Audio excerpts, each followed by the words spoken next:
దేవుని పిల్లలారా, ఫలించు చెట్టువా, నరకబడిన మొద్దువా.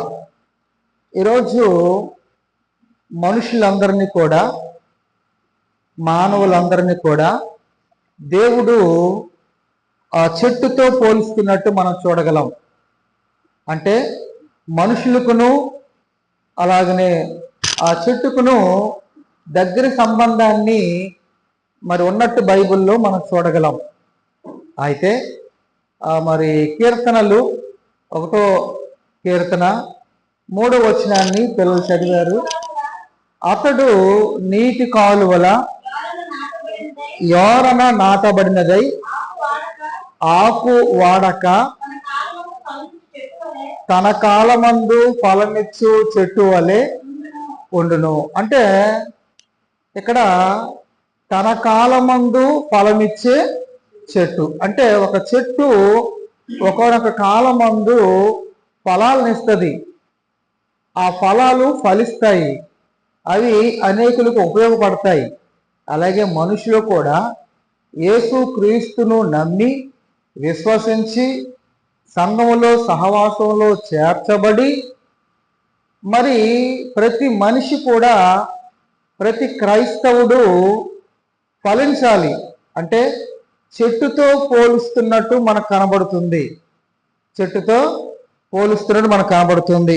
కనుక మరి ఇంకొక మాట 144 కీర్తన 12వ వచనం, 144 కీర్తన 12వ వచనం.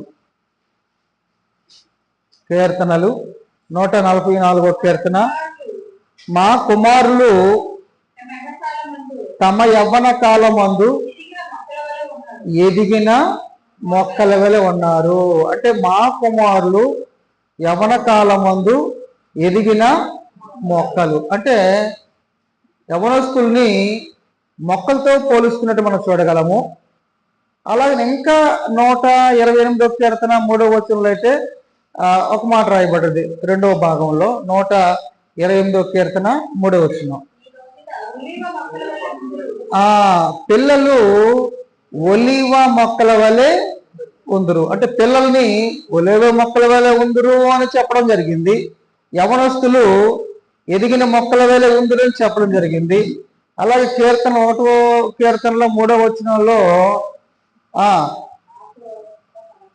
కాదు, అదే 3వ వచనంలో ఫలించు మొక్క వలె, చెట్టు వలె ఎవరు ఉంటారట అంటే నీటి కాలువల ద్వారా నాటబడినది ఆకువాడక తన కాలమందు ఫలమిచ్చు చెట్టు వలె ఉందరు. చెట్టు వలె, మొక్క వలె, ఎదిగిన మొక్క వలె అని బైబిల్ మనకు సెలవిస్తూ ఉంది.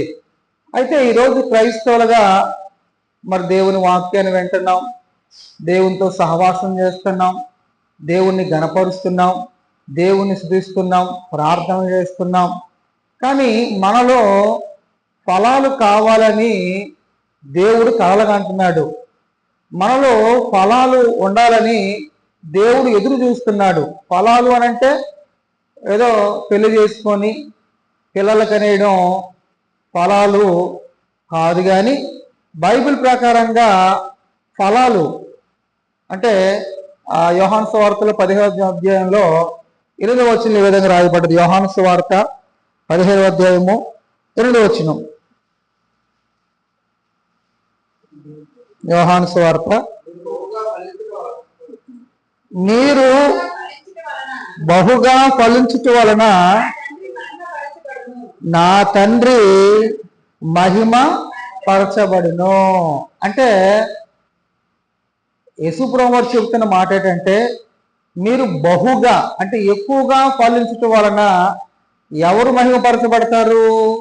పరలోకమందున్న తండ్రి మహిమపరచబడతారు. అంటే మనం ఫలించాలా, అంటే మనలో ఫలాలు రావాలా. దేవుడు మనలో ఫలాలు చూడాలని ఆయన కళ, ఆయన కష్టం, ఆయన ప్రయాస, ఈ సృష్టి అంతటిని మనకెందుకు ఇచ్చాడు? మనలో ఫలాల్ని ఆయన చూడాలని, మనము చెట్టు వేలే ఫలాలుగా ఫలించాలని, మనల్ని చెట్టుతో పోలుస్తున్నట్టు మనం చూడగలం. మరి రోజు మనం ఎవరికి ఉపయోగపడుతున్నాం? ఏమండి? మనలో ఫలాలు కనబడుతున్నాయా, లేదా నరకవేయబడిన ముద్దులే కనబడుతున్నావా? ఏమండి, విత్తనాలు విత్తేవాడు పొలంలోకి వెళ్ళి విత్తనాలు విత్తుతున్నాడు. కొన్ని త్రావు పక్కన పడుతున్నాయి, మరికొన్ని రాతి నేల పడుతున్నాయి, మరికొన్ని ముళ్ళ పొదల్లో పడుతున్నాయి, మరికొన్ని మంచి నేల పడే మంచి నేలలో పడుతున్నాయి. మరి ఇంతకీ త్రావు పక్కన పడిన విత్తనాలు ఏమవుతున్నాయి? పక్షులు వచ్చి వాటిని ఎత్తుకుని వెళ్ళిపోతున్నాయి. ఈ రకంగా ఈరోజు మనం ఉన్నామంటే చాలా మంది క్రైస్తవులు అలాగే ఉన్నారు. అంటే వాక్యాన్ని వింటారు, ఆ వాక్యాన్ని అపవాది వచ్చి ఎత్తుకొని వెళ్ళిపోతున్నాడు. ఫలాలు లేవు, వినమట్టుగా వింటున్నాం, కానీ మనలో ఏం లేదు, ఫలాలు లేవు. అలాగే రాతి నేల పడే విత్తనాలు, రాతి నేలలో పడుతున్న విత్తనాలు మొలకెత్తుతాయి. ఏమండి, దానిలో సారం లేని కారణం చేత ఎండ తగలగానే మనం అంతే కదండి, దేవుణ్ణి నమ్ముతాం, కష్టం రాగానే దేవుణ్ణి తృణీకరిస్తాం. ఏమండి, రాతి నేలపడి విత్తనాలు కూడా ఏమండి కొంతవరకే, ఆ తర్వాత సూర్యుడు ఉదయించినప్పుడు ఏమండి అవి మాడిపోతాయి, ఆ వేరు లేనందున అది ఎండిపోతుంది. అలాగే ముళ్ళ పొదల్లో విత్తనాలు, ముళ్ళ పొదల్లో విత్తనాలు అంటే ఏమండి వాక్యాన్ని జాగ్రత్తగా వింటారు, వాక్యం ప్రకారంగా బ్రతకాలని చూస్తారు. ఐహిక విచారములు అనగా ఏదో ఉద్యోగం రాగానే, లేకపోతే ఏదో భూమి పట్ల సంపాదించగానే, లేకపోతే ఏదో మంచి పేరు రాగానే, లేకపోతే ఏదో గొప్ప జ్ఞానం సంపాదించగానే, ఈ జ్ఞానం వల్ల, ఈ ధనం వల్ల, ఈ భూమి పట్ల వలన, ఈ ఉద్యోగం వల్ల, ఈ ఆస్తి అంతస్తుల వలన దేవుణ్ణి మర్చిపోతాడు. కొంతవరకు బాగానే ఉంటుంది, కానీ ఇవన్నీ రాగానే దేవుణ్ణి పక్కన పడేస్తాడు. మరికొన్ని విత్తనాలు మంచి నేల, సారవంతమైన నేలలో ఆ విత్తనాలు పడినప్పుడు అది బాగా మొలకెత్తుతుంది, అది బాగా పెద్దదవుతుంది, అది బాగా ఫలాలనిస్తుంది, అది ఉపయోగపడుతుంది. ఈరోజు మనము ఫలించే చెట్టులాగా మంచి నేల పడే ఆ చెట్టు వల్లే మనం ఫలించాలని దేవుడు కోరుకుంటున్నాడు. మనలో మంచి ఫలాలు కావాలా? ఏంట ఫలాలు? పెళ్ళైన తర్వాత మీరు పిల్ల పాపలతో మీరు ఫలించాలి అని పెద్దలు చెబుతారు. ఆ ఫలాలు కాదు, పెళ్ళైన తర్వాత అందరూ పిల్లలు కాస్తారు.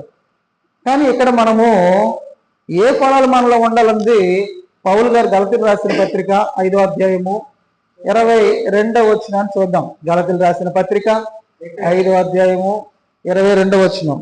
అయితే ఆత్మ ఫలము ఏమనగా, అంటే మన లోపలున్న ఆత్మ ఫలాలు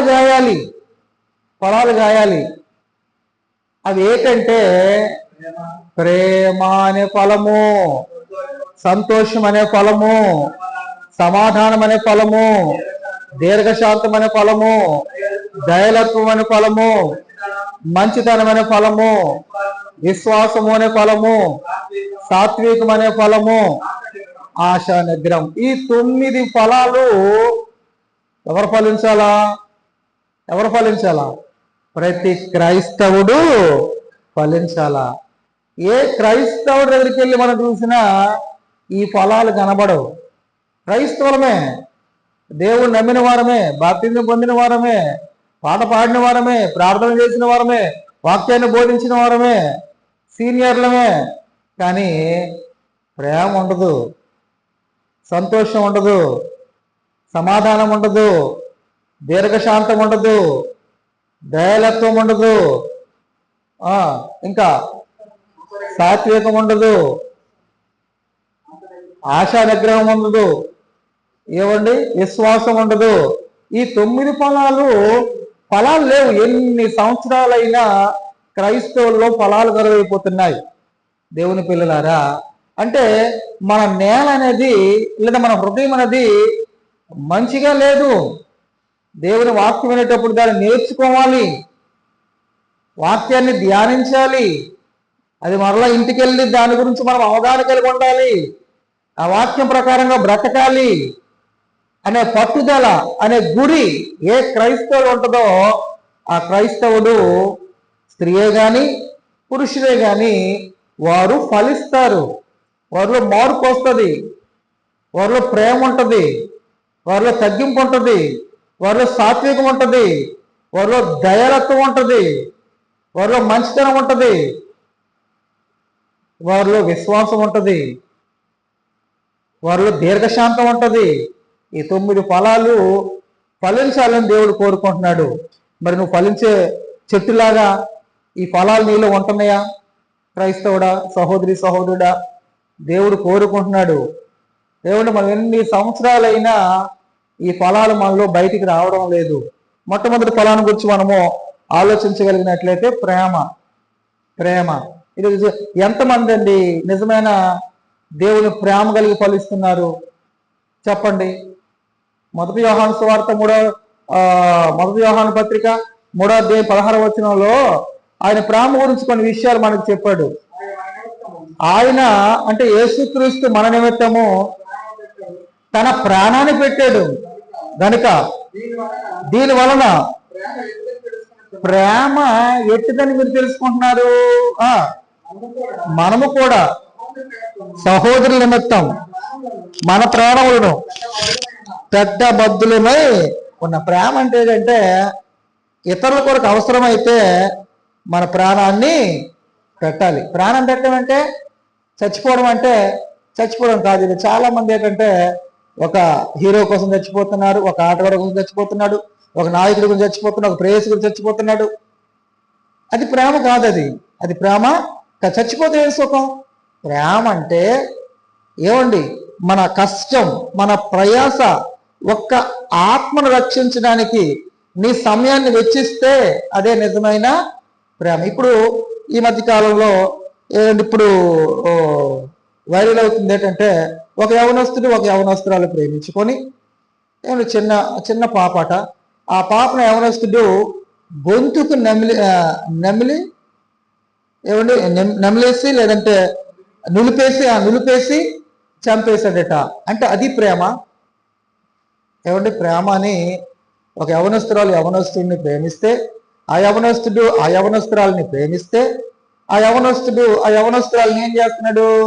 గొంతుకు నులిపేసి చంపేశాడు. ఇది మనకి సెల్లో వస్తున్నాయి. ఏమంటే నిన్న మొన్న జరిగిందటది.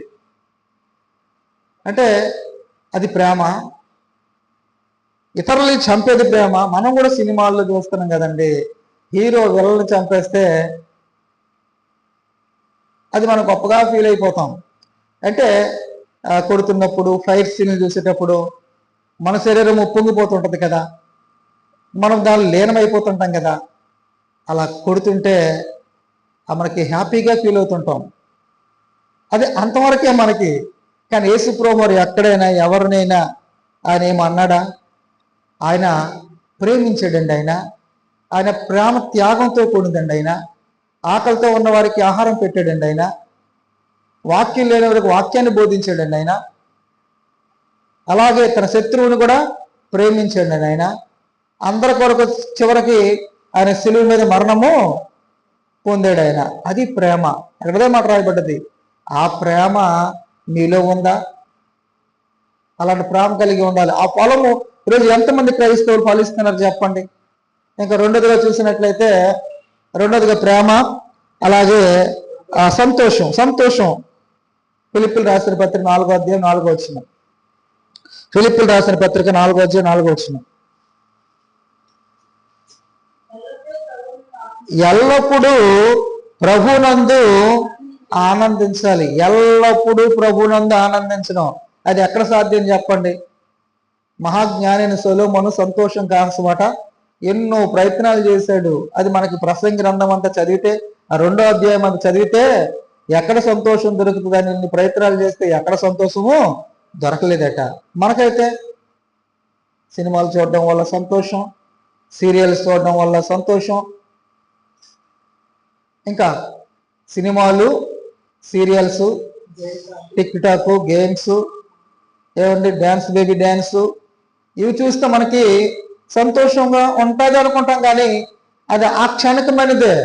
నిత్య సంతోషం అనేది, నిత్య ఆనందం అనేది, ఎల్లప్పుడూ సంతోషం ఎక్కడ దొరుకుతుంది?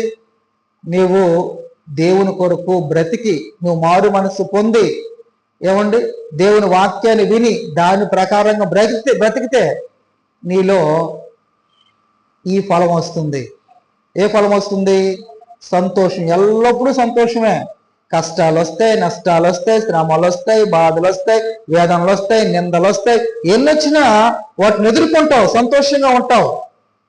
ఫలమిచ్చి చెట్టు వేళ ఉన్నావా? నరకబడిన మొద్దులా ఉన్నావా? ఏమండి, ఆ చెట్టు ఎదిగితే, అది పెద్దదైతే అది ఫలాలను ఇస్తుంది. అది ఫలించకపోతే ఏం చేస్తాం? దాన్ని నరికేస్తాం. అది మొద్దు చెట్టు అయిపోద్ది. అది ఎందుకు పనికిరాదు. అది ఒక నీడవ్వదు, ఒక కాయనివ్వదు, ఒక పువ్వునివ్వదు, ఒక ఫలాలనివ్వదు.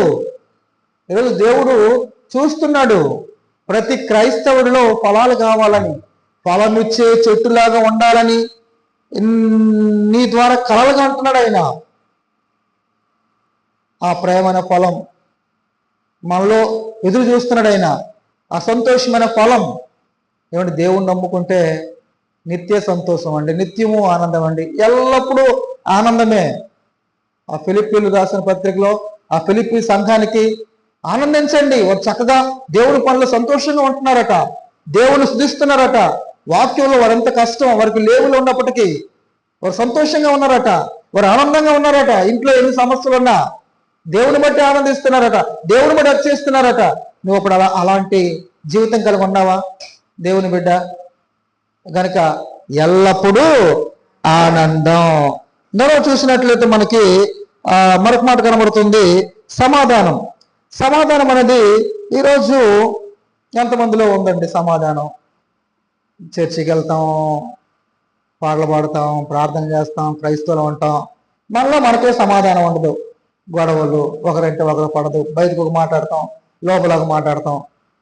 గొడవలు వస్తే రెచ్చిపోతాం, గొడవలు వస్తే ఏమంటే ముందే మనమే కాలు దూగుతాం, గొడవలు వస్తే ఇంకా దాన్ని పొయ్యి పెట్టి రాజునట్టు దాన్ని రేపుతాం.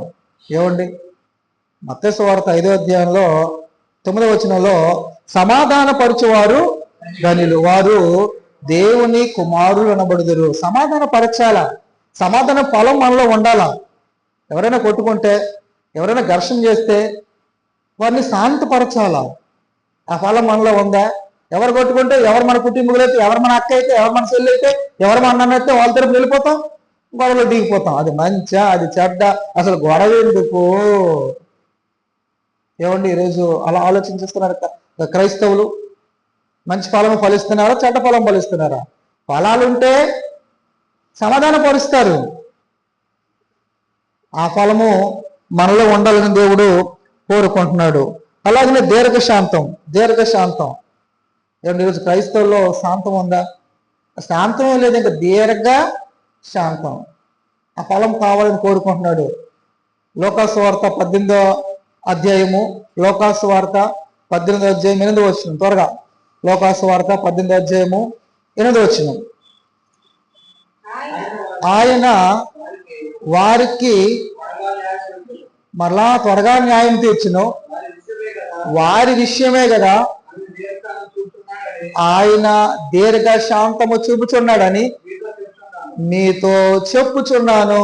అంటే ఎవరైతే మారు మనసు పొందలేదో, ఎవరైతే రక్షణ అనుభవం లేదో, వారికి ఎన్నిసార్లు దేవుని మాటలు చెప్పినా వినకపోయినా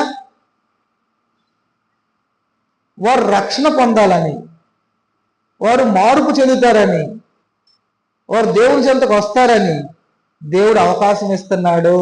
దేవుడు అవకాశము ఇస్తున్నాడు. అంటే ఆయనలో ఏముందట? దీర్ఘశాంతం ఉంది.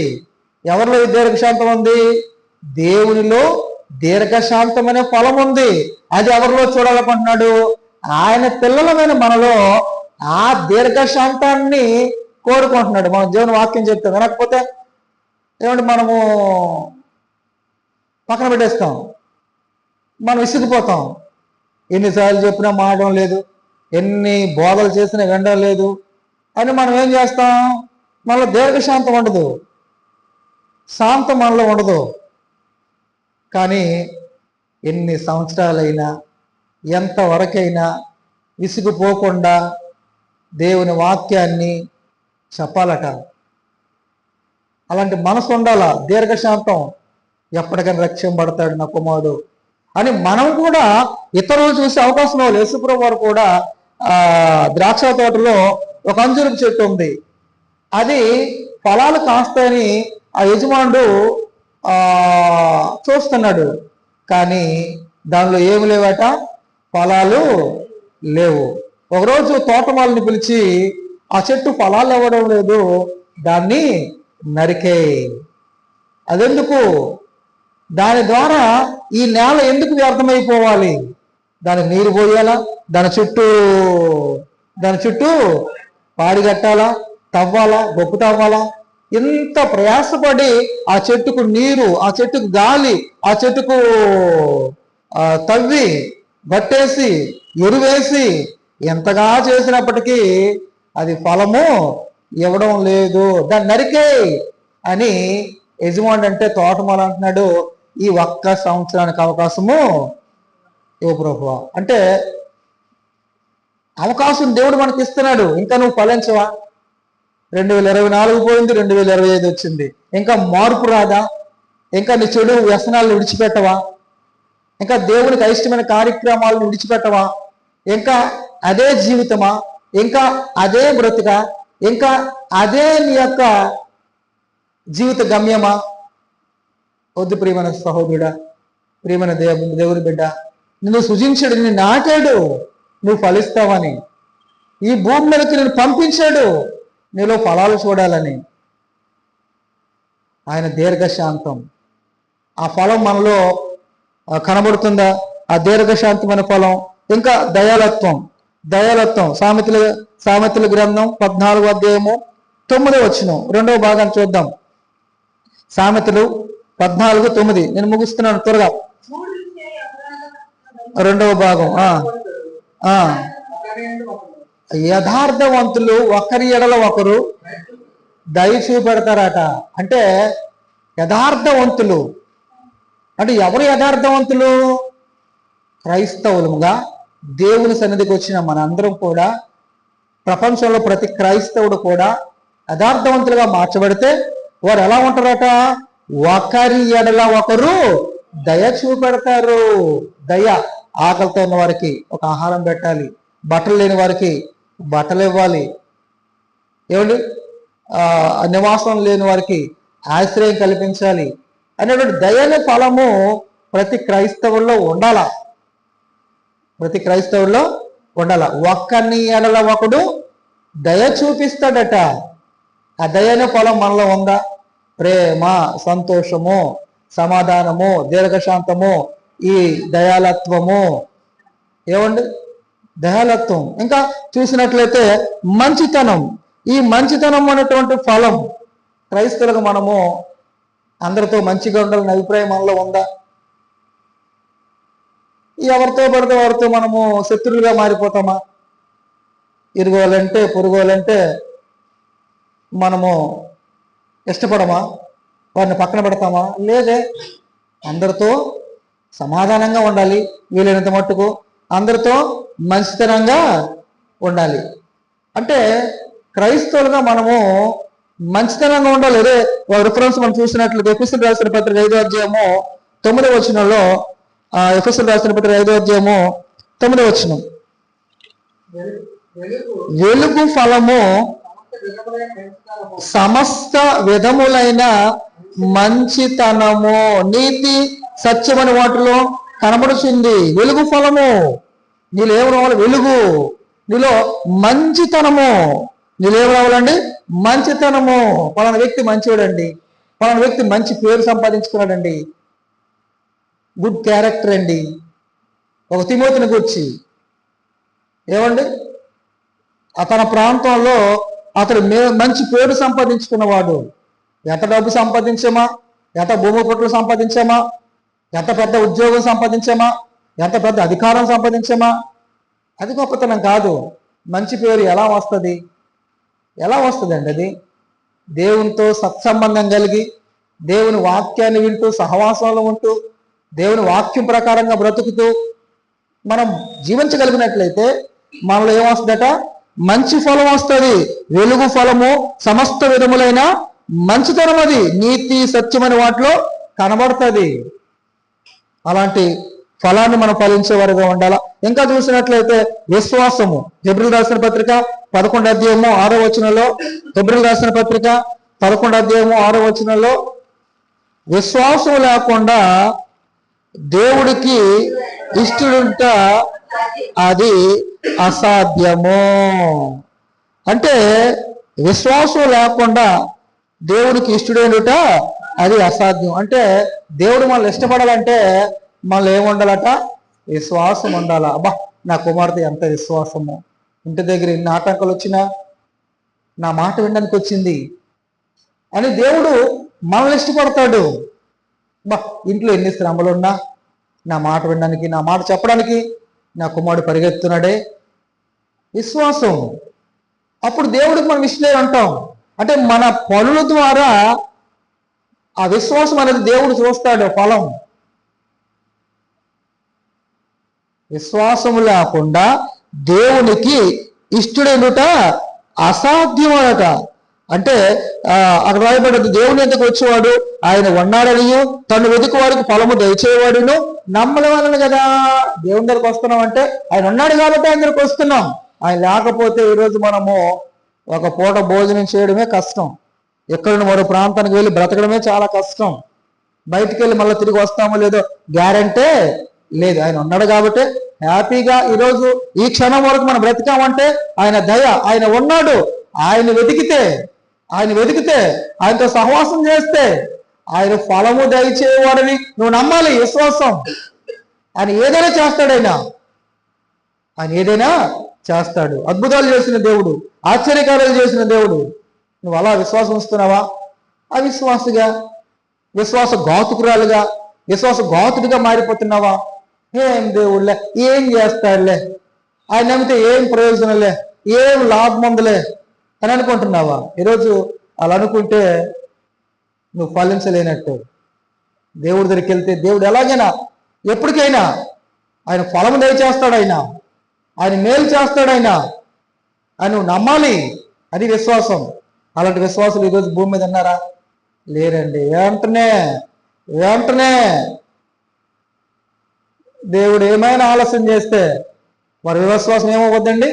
అవిశ్వాసంగా మారిపోద్ది. అలాంటి విశ్వాసం కాదు దేవుడు కోరుకుంటుంది.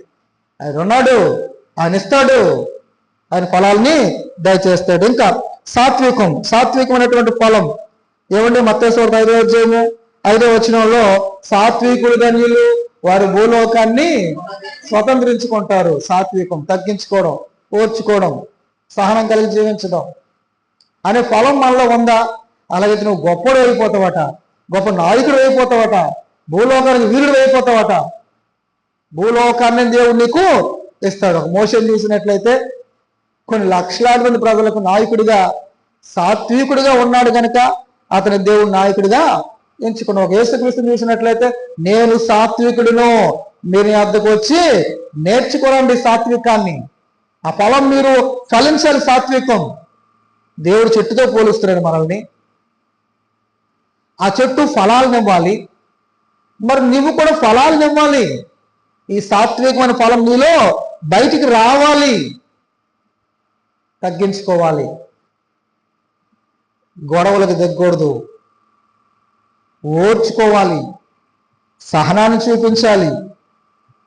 అప్పుడు నువ్వు గొప్పడు అయిపోతావు. యేసుక్రీస్తు అంతే కదండి. ఆయన ఆ సాత్విజ్ఞాలుగా ఉన్నాడు కనుకే ఈరోజు ప్రపంచంలో ఆయన్ని సుమారుగా 400-350 కోట్ల మంది ఆయన నమ్మారంటే, అంతమంది ఆయన అభినందిస్తున్నారంటే, ఆయన నమ్ముతున్నారంటే, ఆయనకు ఫాలోవర్స్గా ఉన్నారంటే దాని వెనుకాల ఆయన సహనం, ఆయన తగ్గింపు, ఆయన ఓర్చుకోవడం, ఆ ఫలం మనలో కూడా ఉండాలని దేవుడు కోరుకుంటున్నాడు. చివరగా ఆశా నిగ్రహం. 1 యోహాను రాసిన పత్రిక 2వ అధ్యాయము 16వ వచనం. 1 యోహాను రాసిన పత్రిక 2వ అధ్యాయము 16వ వచనం. లోకములో ఉన్నదంతయు అనగా శరీరాశియు నేత్రాశియు జీవటంబమును తండ్రి వలన పుట్టినవి కాదు. ఆశా నిగ్రహం అంటే ఆశలు బోల్డ్ ఉంటాయి ప్రతి మనిషికి అండి. కానీ ఆశలు ఏం చేసుకోవాలా? వాటిని నిగ్రహించుకోవాలా. వాటిని గురించి మనం ఆలోచించకూడదు.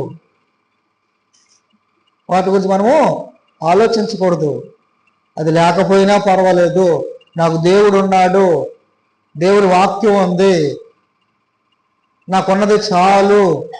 శరీరాశ నేత్రాశ జీవపు డంబం అవి లోక సంబంధమైనవి. అవి వాటిలో పడిపోయి ఈరోజు ఎంతో మంది నశించిపోతున్నారు, పాడైపోతున్నారు.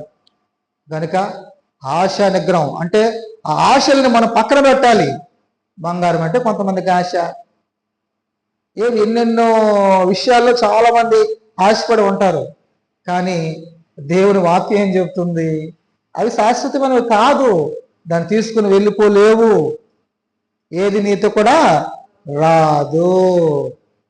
నిగ్రహం, దేవుని వాక్యం, దైవ భక్తి పరలోకానికి తీసుకెళ్తుంది అనేటువంటి ఆశా నిగ్రహం మనలో ఉండాలా. ఈ 9 ఫలాలు ఏమండి నీలో చూడాలని దేవుడు కోరుకుంటున్నాడు. అలాగే నీ ద్వారా అనేక మంది ఫలించాలని దేవుడు కోరుకుంటున్నాడు. మనం ఫలించడం లేదు, కొందరినైనా మనము ఫలించేవారుగా ఉండాలనేటువంటి ప్రయత్నం కూడా మనము చేయటం లేదు. దీని ద్వారా దేవునికి ప్రయోజనం లేదు. ఏమండి దీని ద్వారా ప్రయోజనం లేదు. మనం ఒక కోడిని పెంచుతున్నాం, మనం ఒక మేకపిల్లని పెంచుతున్నాం, ఒక గొర్రెపిల్ల పెంచుతున్నాం, ఒక ఆవుని పెంచుతున్నాం. పెంచే ప్రతి దాని వలన మనకు లాభం రావాలని కోరుకుంటున్నాం. అదే గొడ్డుదైపోతే రోజు గడ్డి వేయాలా, రోజు కుర్తి పెట్టాలా, రోజు దాన్ని బాబుగులు చూసుకోవాలా. అది దాని ద్వారా ఫలాలు పిల్లలు పెట్టకపోతే, అది గొడ్డుదిగా ఉండిపోతే ఏం చేస్తాం?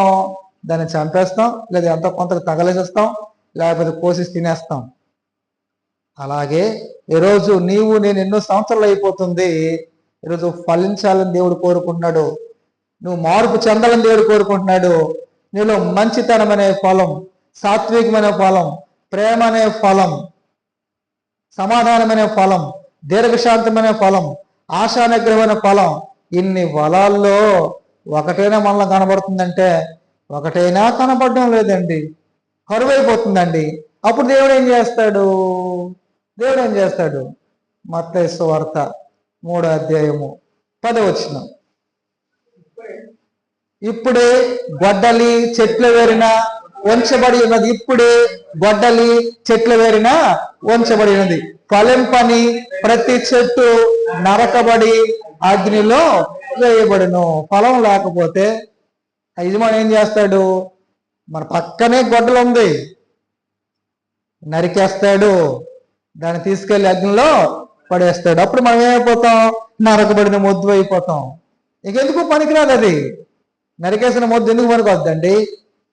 ఒక చెట్టు బాగా వృద్ధి చెందితే అది ఫలాలను ఇస్తుంది.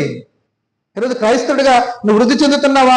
ఒక పాటల విషయంలో, ఒక వాక్యం విషయంలో, ఒక ప్రార్థన విషయంలో, ఒక సహవాస విషయంలో, ఒక దేవుని వాక్యం నేర్చుకోవడం విషయంలో, ఒక దేవుని వాక్యం అనేది చెప్పడం విషయంలో నువ్వు ఎదుగుతున్నావా? నువ్వు ఫలిస్తున్నావా అంటే ఏమీ లేదండి. ఎక్కడ వేసిన గొంగలి అక్కడలా ఉంది. ఎంతకాలం? దేవుడు ఒక దినం ఏర్పాటు చేశాడు. ఆ దినం రాగానే నువ్వు నరకబడతావు, నరకబడిన మొద్దు అయిపోతావు. వద్దండి, ఇదే చివరి దినమేమో, ఇదే ఆఖరి క్షణమేమో, ఇదే ఏమండి మన యొక్క చివరి దశేమో. మనం ఫలిద్దామండి. అతి తక్కువ కాలం మంది ఈ తక్కువ జీవితాన్ని, ఈ తక్కువ కాలాన్ని ఈ యొక్క మంచి ఫలాలు, ఆత్మ ఫలాలు దేవుడు చూస్తున్నాడు. ఈ 9 ఫలాలు నీలో, నాలో, మనందరిలో ఫలించాలని దేవుడు కోరుకుంటున్నాడు. అలాంటి ఫలాలు ఎప్పుడు మనలో వస్తాయి? తరచుగా ఎప్పటికప్పుడు దేవునితో సహవాసం చేస్తూ, ప్రార్థనలో గడుపుతూ, దేవుని వాక్యాన్ని వింటూ, ఒక గురి, ఒక ప్రణాళిక కలిగి, ఒక పట్టుదల కలిగి ముందుకెళ్ళేటప్పుడు నీలో మంచి ఫలాలు బయటకు వస్తాయి. అప్పుడు దేవుని కుమారుడు అవుతావు. తద్వారా దేవుడు మహిమపరచబడతాడు. నీ ద్వారా అనేక మంది రక్షింపబడతారు. అలా ఉండాలని దేవుడు కోరుకుంటున్నాడు. కనుక మరి కొద్ది మాటలు నేను ముగిస్తున్నాను. ఈ సమయంలో ప్రకటనలో